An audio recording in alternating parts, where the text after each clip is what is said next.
hot air if it will not amount to anything.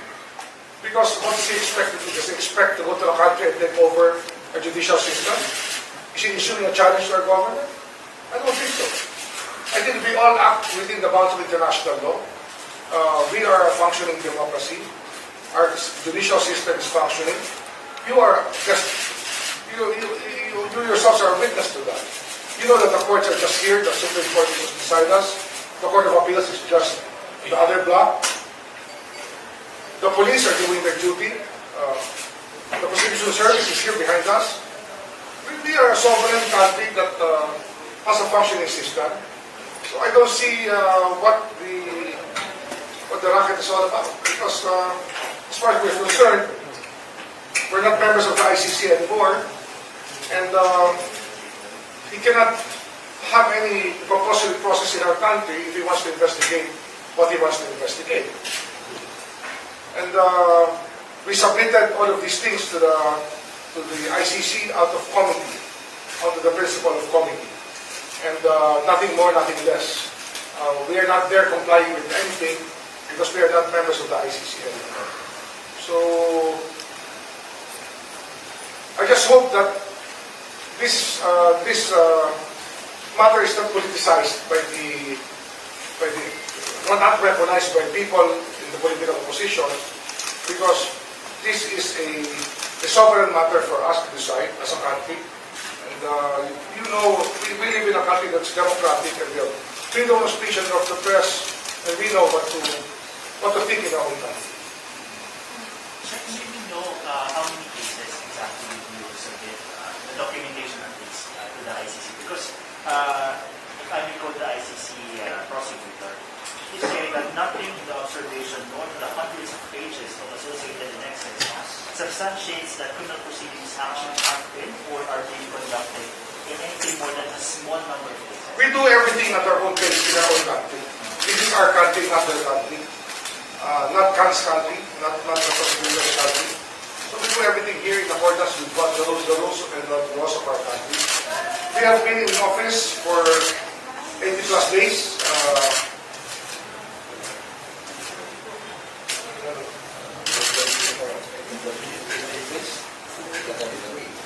We've been in office for 88 days. And that probably says a lot about where we are right now. We are looking at everything in the best way possible. They cannot expect us to have all of these things overnight. You're talking about cases which happened 5 years ago, 6 years ago. And preliminary investigations are still ongoing. Witnesses, we are still waiting for witnesses to surface because we need that to prove the cases. We need that to prove the details of every case. You cannot put a case as a general statement of facts. There has to be a specific statement of facts for every case. And a witness to testify to every fact. And if they want to put our people in jail, there has to be a reason for it, and there has to be due process first. We have to observe the rights of the people who are accused of committing crimes. And we have the Bill of Rights. We know that. And we have to observe the Bill of Rights in this country. They cannot run roughshod over our system and say, you're a lousy country and you cannot do what we want you to do. Are they dictating us what we should do as a country? I hope that they know I hope that the ICC will know that Mr. Khan is doing them a great disservice by putting a challenge to our system. Are they putting a challenge to our system here? Sir, one aspect of the ICC prosecutor statement is saying that there are no prosecutions or investigations of higher level perpetrators, and the investigations are framed as isolated instances rather than as part of a larger pattern or underlying policy. Is there anything under our laws that will require the DOJ to actually conduct this kind of investigations that the ICC seems to be requiring according to the prosecutor? Who's talking? I don't know who's talking. Mike, sir. Mike. Can you take off your mask when you talk? Hi, sir. I think you're talking to your mask. Oh, okay, yes, sir. I thought you repeated. Can you say it again? Okay, sir. Sir, part of one of the aspects of the ICC prosecutor statement, which is saying there are no investigations of higher level officials, and also there's no investigation of a policy or a wider pattern of these events. But is there anything under our laws that will require the DOJ to look at the pattern on these drug cartels? Because that seems to be the standard that is operating on. Well, we have to treat each case individually unless there's proven conspiracy to do something against humanity here. It's so easy to posit a theory but very hard to prove it. So we have to work on each case individually in accordance with the evidence gathered. We cannot do more than that. Does he want us to guess and point to people who we do not have evidence against? Does he want us to speculate about all of these unfortunate events that happened? Does he want us to speculate on who caused what and who did what? Our job in the Department of Justice is not to speculate. It is to establish facts, to prove a case.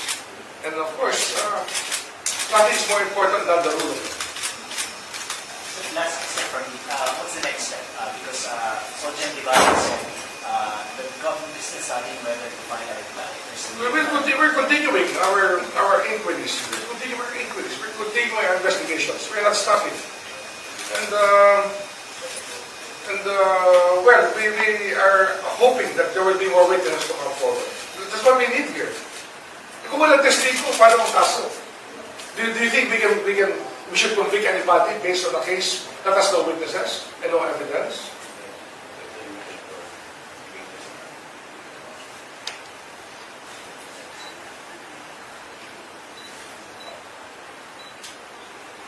Meron kami isang statement lang dito, sinabi ng NBI sa amin. The investigation, one case lang to, was temporarily closed for lack of interest or cooperation on the part of the possible witnesses and immediate family member of the family of the deceased to pursue the case for fear of life among other persons, among other reasons. Yun nga sinasabi ko dati, I think I've told you that before, that we are looking for a way to protect the witnesses. We are offering witness protection to all those who want to come forward to testify, but even to complain. The witness protection program was set up specifically for this.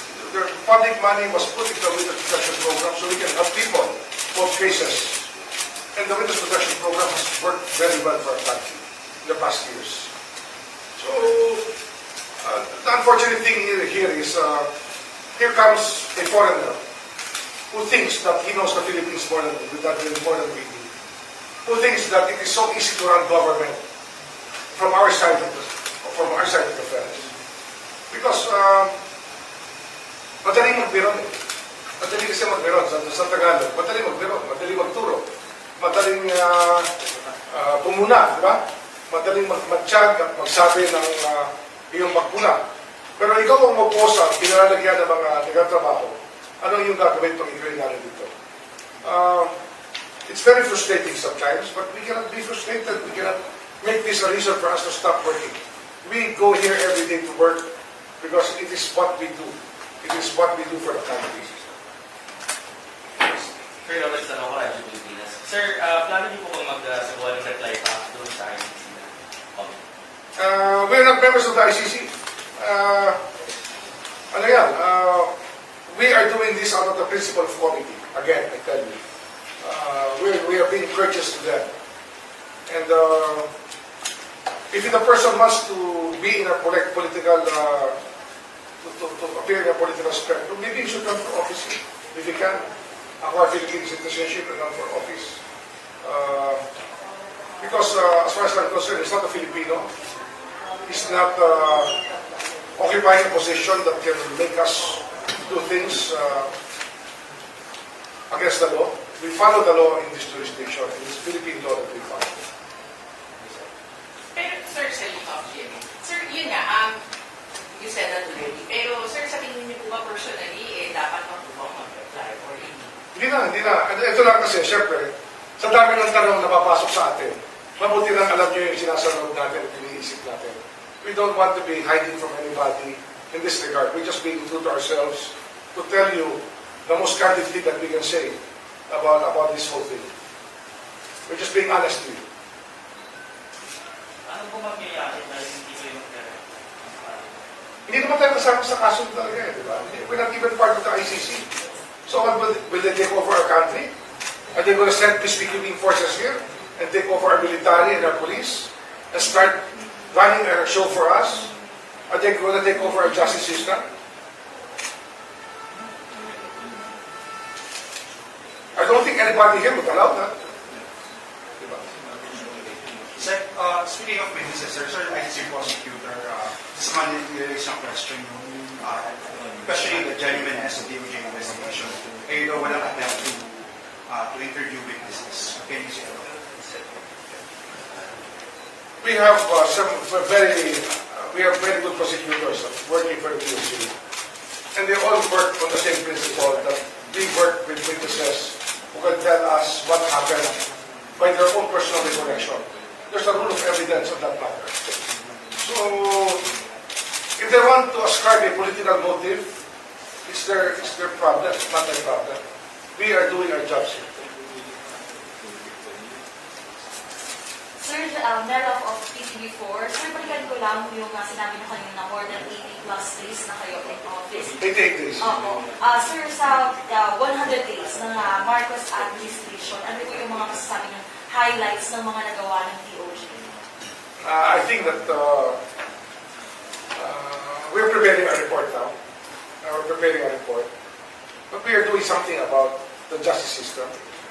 From the NBI that we are improving the systems by which the NBI is running, to prosecution service, the rules that we are putting forward. We are trying to improve Bucor in many ways possible. We are trying to decongest the jails. We have released prisoners, and there are more for release and for pardon and parole and probation. We're working on the transfer of the Bilibid to actually a transfer of the maximum security prison or what we call the Supermax into another area far from Manila. And we are now on the final stages of planning the regionalization of the prison system. So we do not maintain a super prison anymore here. The Office of the Corporate Counsel is doing its job. We just have a new one appointed lately, but they're doing their jobs. And when it came to problems of, let's say, PAGCOR, we were able to address these PAGCOR problems. The Office of the Solicitor General is doing its job, pursuing the right of way cases of government and other mandate and performing its mandates. The Public Attorney's Office is busy defending the people who need defense, and is now attending to the PDLs and trying to helping us in our effort to decongest the jails. And in fact, even our effort in decongesting the jails, the Public Attorney's Office is now on top of it and attending to every jail that there is in this country. We have already improved our system for petition for review. And it's now current. We do not have any backlog. For those that we had for the past 88 days that we were in office, all of these cases have been addressed on time. Even less than the 60-day period required by law. We are functioning at a very good level here. And we are confident that we are being judged well by the public in what we are doing. When it comes to the POGOs, we're doing our job. We're not processing many of the people who have been deported for overstaying. I think that the confidence of people has returned to our law enforcers. After all of these videos showed up, the law enforcers became more visible and all of this stuff. I think that I would give the DOJ a very fair grade, a very good grade for the past 88 days. But we're not stopping. We're not resting on any laurels. We know that this is a tough job ahead for us for the next 69 months. For the next 69 months that we have left, we will still continue doing our job the way that we know best, the way that we know how. Manila tayo from 55. So baka lang may update na dun sa new prosecution case na plan natin i-file sa court case regarding sa PPNPA. Well, we had a meeting yesterday here in this room. I met with many of the concerned people, and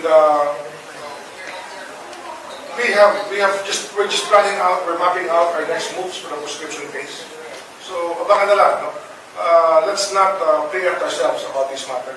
But you will get to hear about it as it happens. We're not hiding anything from you when it comes to that. Definitely, we want to move forward to the Court of Appeals. Sir, update na lang dun sa Pogo. Deportation, ano na po sir yung nangyayari? Sabi nyo, last week o ngayon, this week, Yes, October. our Bureau of Immigration is exchanging information now with the government of the People's Republic of China through their embassy about the identities of the people under custody. And once they have been vetted by the Chinese government, we can proceed to deport them because they have undergone summary deportation proceedings already. Tapos na yan. Tapos na yung summary deportation.